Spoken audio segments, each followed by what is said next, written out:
Hello and welcome to the sixth film in our roof covering series, in which we look in detail at the verge, where the sloping section of a pitched roof meets the gable wall. Here, once again, the design of the roof is determined to a large extent by the position of the insulation, between the rafters or on top of them.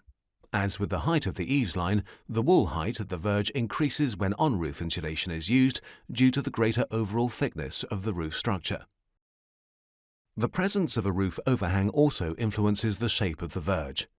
A roof overhang at the verge can generally only be achieved if the timbers that support the outer rafters extend beyond the exterior wall. This means that the overhang on a rafter roof is limited in size. On the right here, you can see how a roof overhang is produced by extending the ridge and eaves purlins to bear the weight of the outer rafters. Now let's take a step-by-step look at the construction of the verge on a pitched roof with on-roof insulation. Here you can see the various elements of the building shell.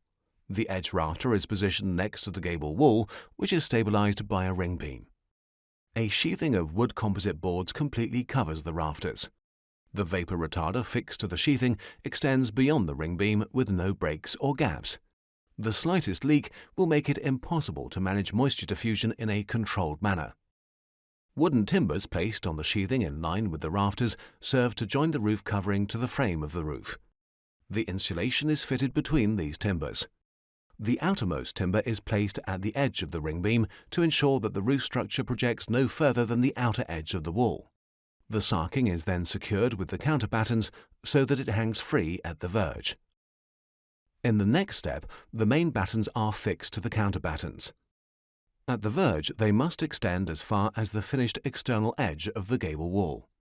The tiles are then laid up to, but excluding the final verge row.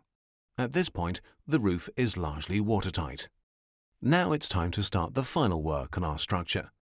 The insulation is fixed in place in sections and the brickwork facing skin is laid. The top courses of the brickwork have to be tied into the load-bearing structure using special masonry ties. The sarking is run up to and over the top of the facing skin. Finally, the specially shaped verge tiles are laid to cover the wall and protect against moisture penetration.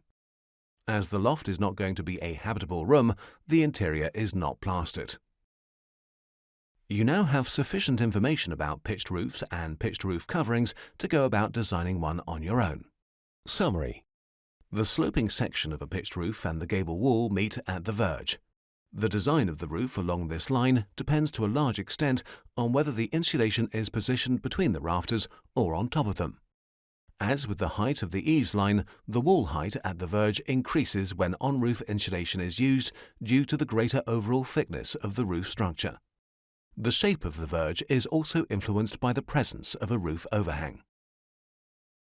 Our next series of films looks at fitting out floors and ceilings. We hope you will be able to join us.